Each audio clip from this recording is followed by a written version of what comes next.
Welcome. Welcome back. Welcome. Welcome. Welcome back. Welcome. Welcome back. Welcome. Welcome. Welcome. Welcome. Welcome. Welcome. Hey everybody, welcome back to the Anthony and Todd Show. Once again, I am your host, Trevor. And I am Vincent. And we're coming back at you with another 3 albums that we want to talk about this week. The latest grouper album, Shade, as well as Juan Wauters with Real Life Situations, and Benny Sings with Music. Benny Sings Music. Well, that's crazy. As if he'd be singing anything else. Singing the phone book, that's what he should be doing. I would listen to that in a heartbeat. Benny Sings the phone book. Ouch. Time for a review of the latest grouper album, Shade. Liz Harris's 2011 album, AIA, Alien Observer, is one of my favorite ambient projects of all time.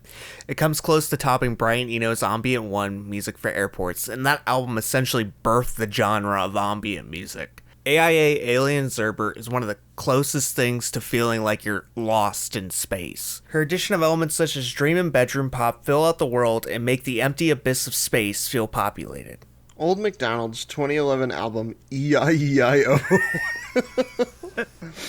All right. I'm keeping that in. That's stuck there now. Okay. I don't think an album's feel has ever had such an impact on the way that I listen than with the new grouper album, Shade. And I say this specifically because I have no idea what Liz Harris is saying. It doesn't look like I'm the only one with this problem either, as Shade's Genius page is riddled with missing lyrics and misquotes.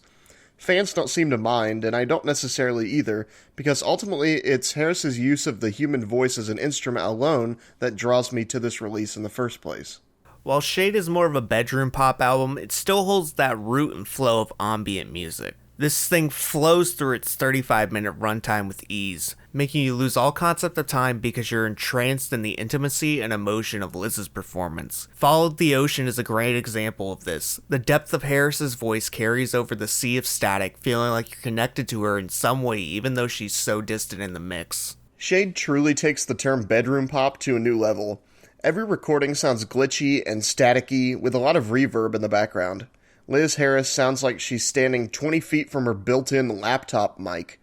All of these tracks were recorded over the span of 15 years, and the one thing that holds them all together is the constant static in the background. Instead of feeling like a bunch of disjointed recordings, though, these all sound like they are recorded in the same take, as if Harris pressed record on a tape deck and just played everything in one sitting. The fact that these were all recorded over such a long time span makes me feel like we're seeing different vignettes of Harris's life as she gets older. It actually reminds me a lot of that guy that went viral by taking a selfie every day for like 9 years and then putting it into a video compilation. It's easy to notice the changes taking place in that guy's life, and you can pinpoint certain events that made him feel different ways, like when he first enters the relationship with a woman that he'll marry, or when he decides to grow his hair out. In the case of Grouper, it feels like I'm reading the diary of someone I don't know. It's probably wrong ethically, but it's so interesting that I can't look away. Some tracks feel happy, others very longing and sad. On the track Disordered Minds, you can even hear Harris talking to someone else at the end of the recording, teasing them. Different feelings, different recording spaces, different people. A lot of things change over 15 years, and Shade serves as a time capsule of sorts, capturing those moments in Harris's life. Unclean Mind is more of a conventional bedroom track, but even that leads to Liz's strengths.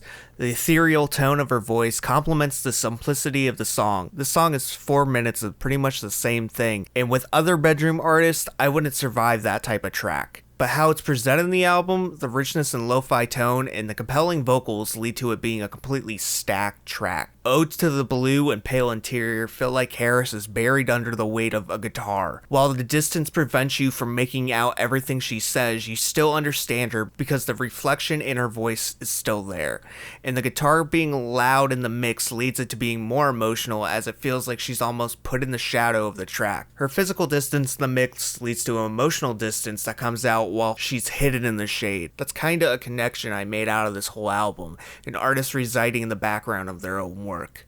One other striking thing about this album is its imperfections. I think that comes with the genre of bedroom pop, but it's still something I enjoy hearing. The process of recording is interesting to me, and there's a fine line between putting out a squeaky clean, heavily produced cut and releasing something a little more raw. If the track sounds too raw, however, it starts to feel amateurish in a bad way. The mixing on Shade isn't perfect, but it doesn't need to be. Sometimes Harris's guitar is really loud in the mix while her voice gets buried, like Vincent mentioned. In one track in particular, the way her hair falls, we even hear Harris mess up one of the notes and she restarts the phrase to get it right. These kinds of imperfections make the artist feel more endearing to me. The track Disordered Minds feels like a lost tape recording, almost providing a faded vibe similar to that of The Caretaker.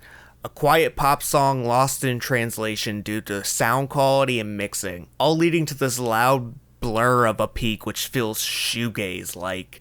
I like how the drums feel like she's playing on a piece of Tupperware in the kitchen, providing a unique bouncy rhythm to pace out the track. Kelso Blue Sky leads Liz to taking center stage in the spotlight, her most forward presence on this album, lyrically coping with the loss and disconnect of someone in her life. Performance-wise, it feels like she's come out of the shadows and into the sunlight, maturing as an individual and being more comfortable in her own skin, closing out the story of the album.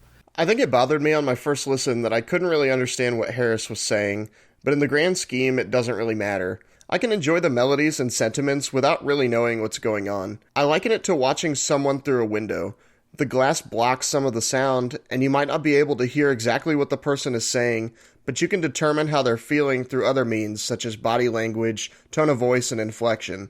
A yell is still a yell, even when you don't know what they said. While I couldn't quite understand the pull of this album at first, it has since grown on me quite a bit.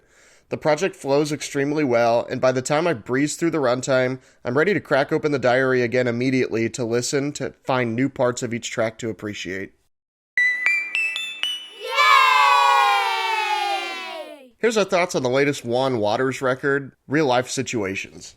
A while back, and this is completely unrelated, the Grammys ended up in some weird territory when people started questioning what their urban contemporary category was supposed to be. And by people, you mean first it was us, and then everyone else was... Everyone on the face of the earth watched our video and said, these guys know what they're talking about.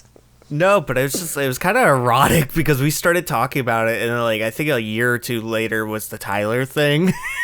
Yeah, it got renamed or whatever. Basically, it was used to describe black music, and they've since changed it to progressive R&B. But I personally think Juan Wauters' new album, Real Life Situations, would be a perfect fit to describe what urban contemporary sounds like. Juan Wauters is a Uruguayan American singer and songwriter who resides in Queens, New York, and his love for his adopted city is extremely apparent. Through his music alone, I feel like I'm right there with him in the city, taking in the sights and living as the locals do. This infectious energy and positivity he brings to the table is why I continued to return to this album time and time again. Juan Wauters provides one of the most fun albums of the year. His presentation and spontaneity are great on this. His vocals are focused on character and passion, while not putting the most attention on pitch. His ad-libs across this entire thing are hilarious, constantly shouting out, "This is a JPW presentation," or his constant, yeah. His music transitions between a ton of different styles, from traditional indie rock to Latin folk to Sesame Street style pop music. Juan has so much to share with his audience on this project, and it's an absolute delight.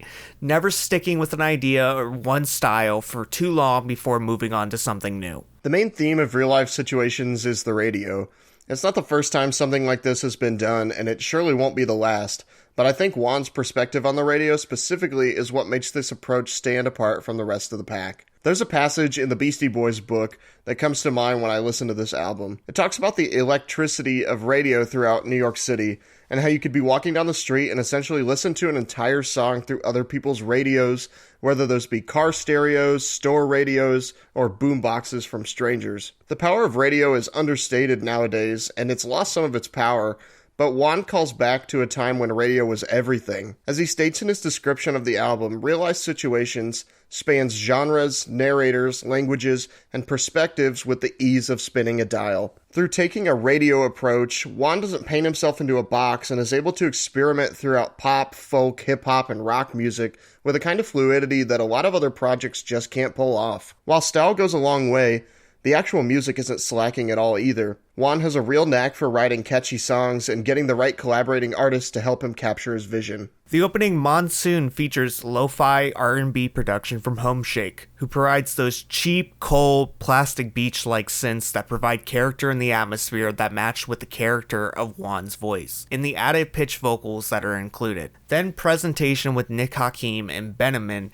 feels like you're running through a crowded city. The constant hi-hat and bouncing kick and snare gives this track a ton of momentum. The various sound effects throughout add even more of an environment to the track. The light, distorted bass and guitars in the back provided added grooves and textures along the way. Juan, keeping pace with everything around him, feels natural. All these sound effects and various instruments don't clash with him, and he feels like a character in this world he's created. Unity with Cola Boy feels like it was recorded on Sesame Street. It has this whimsical after-school PBS vibe. Cola and Juan have such great chemistry, rapping and singing about coming together as a society or neighborhood. Cola's voice and ad-libs are something that I've come to love from his features. He really just dominates whatever track he's on. The playful keys glide us through this track up until the very end, where we're met with the harsher synth bass line, high-pitched keys, and a final electric verse from Cola. And when they spell the U-N-I-T-Y together, it's perfection. The Mac DeMarco collab Real starts with emptiness and quiet plucked guitar hidden behind Juan's voice. He lets emotion and passion steer the ship until a bass line and bells take us on a different path for a few moments before heading back to the previous sound. Harsh played keys and an audio snippet implies the track is over before getting into a fuzzy backroads duet with Mac. Both these artists have a playful style, so the partnership works so perfectly. This isn't the only Mac collaboration we're going to be talking about today. We're going to get into Benny Sings later. The duet adds such a fun end to a track that had an intimate beginning.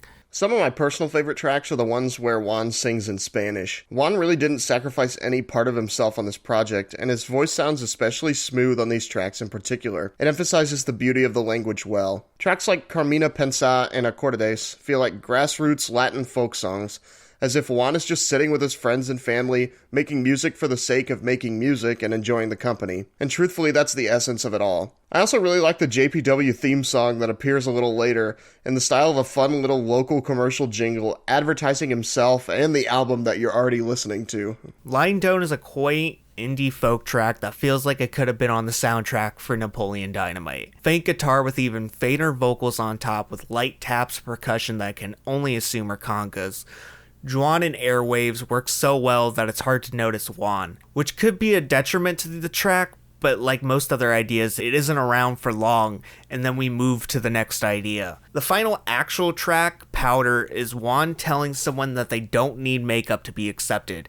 It's sweet, and it's made sweeter by acoustic guitar and an added string section, a nice final representation of Juan before the album closes. My biggest complaint is that at times, it feels like there are too many interludes or skits on this thing. Not all of them are needed. For most of the album, it feels like you get a song, and then you get an interlude, and then you get a song, and then you get an interlude, and etc. They build the environment, but sometimes they feel like they have no relation to the tone of the album, or they stop the album dead in its tracks for a second. One of my favorite moments on the album doesn't even happen to be a song. It's the track JPW Talking, which is just what it sounds like. In it, Juan directly addresses us as an audience and spends a couple of seconds just expressing his thoughts and fears. He wonders when he'll play another live show, and says most of the songs were recorded before COVID. Most striking is that he said he was hopping on a plane to Uruguay, his home country, with a one-way ticket. It's this kind of realness that seeps out of every corner of this album. Juan seems like an extremely down-to-earth guy who tries to keep a positive mind about everything. Real-life situations perfectly captures his feelings about the world and environment, just trying to make the world a better place through his music. Go for it! Finally, here's our thoughts on the latest Benny Sings album, Music. Ever since his 2019 album City Pop, I've really wanted to like Dutch musician Benny Sings. He seems like a likable and interesting artist with a fun style and unique voice, as evidenced by his track Not Enough from that same album. Unfortunately, that was about the only standout moment for me. Nevertheless, Benny kept cropping up on tracks with artists I was already listening to, like on the Free Nationals track Apartment, not to mention his breakout work on the iconic Rex Orange County track Loving Is Easy. These collaborating artists seem to capture Benny's unique voice in an environment that he couldn't seem to replicate on his own. Fortunately for Benny, his latest album, Music, truly feels like his magnum opus. What I like about this album is once you think a moment is underwhelming, it comes back and gets stuck in your head for days. Music isn't a concept or overall narrative, just a bunch of tracks. I feel like Benny understands that this album didn't need anything to tie it together. The album is just music, fun pop song after fun pop song. This album is mostly keys, drum, and bass. It's instrumentally small but provides a huge punch, leaving plenty of room for Benny's vocals to lie on top. He showcases you don't need to reinvent the wheel with every new release. All you need to do is deliver great performances.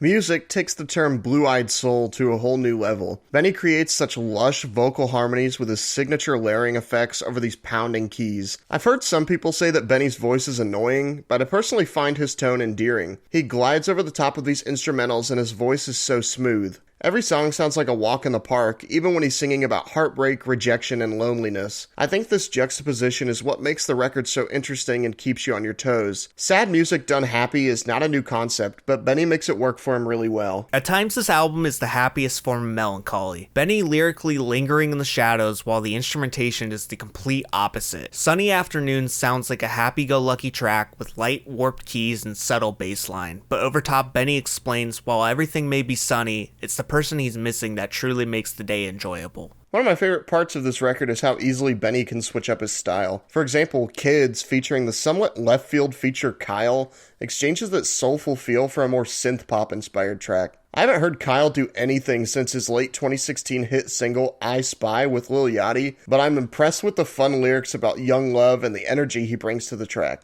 And better yet, I feel that Benny plays into that well and is able to match Kyle. In trying to create a more Kyle-friendly track, so to speak, Benny doesn't sacrifice his own artistry and style. The same goes for the Mac DeMarco collab track Rolled Up, a very laid-back song about being stuck inside during quarantine. I didn't start out too keen on this track, but I have come to enjoy it more as I've listened more. It feels like a mashup of the two artists' styles. The plucky guitar and bass lines are reminiscent of a typical Mac track, and the piano's slightly out-of-tune, saloon style matches the jangly atmosphere well. On Benny's side, his trademark pounding keys and violin passages are still around. What Benny does well is inject a little of his style into what his featured artists create, instead of completely losing his own style to better suit his feature. Rolled Up is an odd couple in appearance. In his music video performance, Benny Sings appears kinda stiff. While his artistry has been way more than that, there's always this uptightness that comes with his appearance. While Mac DeMarco has always been this goofy persona that really is more deep in his music than his appearance lets on. These two look opposite of each other, and that shows up in the music video, with Mac DeMarco joking around in his pool, while Benny lingers with a stone face in his apartment while watching people dance. But in the end, they find a sweet spot in the middle on this absolute earworm of the track. They find common ground in discomfort, both discussing how they feel tired and completely used. They couldn't be more of a perfect collaboration for the two, and the playful little harmony they have at the end is the icing on the cake. The Miracles is such an uplifting sound. Peter Cottontail's choir harmonizing with Benny on the hook is what miracles sound like. Emily King is another good contrast for Benny to build off of. Her smooth R&B vibe is a nice surprise on the album. The sound of the track matches with the lyricism as Benny states he doesn't believe in miracles, but he believes the beauty of this woman could be the closest thing to a miracle. While it's clear Benny definitely plays well with others, that's not to say that he slacks on his solo tracks. Here It Comes is probably my favorite track on the album, featuring a very pingy synth patch and a catchy, nostalgic melody. Drums here are king, though, with the beat dominating the mix. The lyrics evoke a sense of being a kid and having a summer ending, signaling the end of one season of life and the exciting beginning of a new one. Its follow-up, then, Sunny Afternoon, is a super groovy track with a great bass line and flourishing keys. Like Vincent mentioned, the lyrics don't necessarily reflect the music, though. I interpret it as a relationship that has ended or gone on break, and one person still being in denial about it ending,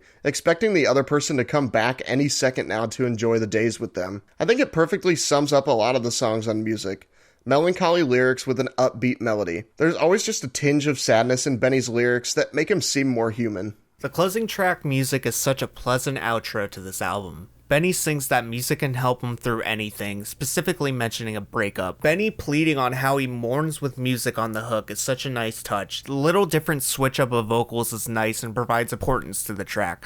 Also, the horns that pop up on the end are just a garnish to the meal of the track. Overall, I really enjoyed this album, and I've come back to it multiple times over the course of the year. It's exciting to see Benny beginning to realize his full potential as an artist over the past year or so, and music is just a great culmination of that. Not only did he learn a lot from his past entries, but it seems he's continuing to grow as well. His cover of Bruce Springsteen's Dancing in the Dark that came out later this year is excellent and everything I wanted in a cover. And at the time of this recording, just a couple of days ago, Benny put out a new single featuring Mark Rebier, Maki, and Cola Boy, presumably from an upcoming project, Beat Tape 2. I assume this is a follow-up to his original Beat Tape project from 2018, and I'm really looking forward to hearing Benny apply some of his new knowledge to an older concept. I think, however, that music is a great starting point for anyone looking to get into Benny Sings, as just about every track is hit after hit.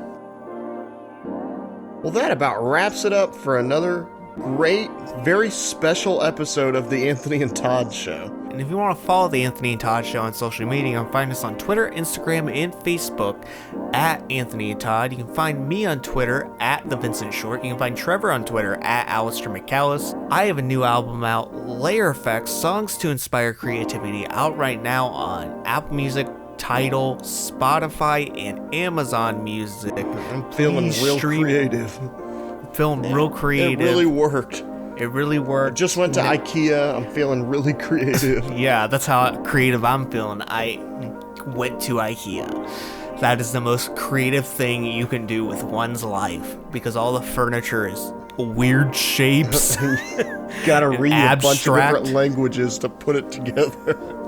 I got a table that's 3 different layers, and each layer is a different shape and made out of different material, and they're all connected through macaroni. That's the real kicker. It took me 10 days to put it together, and I had to use a bunch of pieces that weren't in the pack, and the pieces that were in the pack were just hot glue. I had a ton of pieces left over. But until next time, guys, again, I'm Vincent. I'm Trevor. And see ya, boyos. Bye, everybody. Goodbye. Goodbye. Goodbye. Thank you.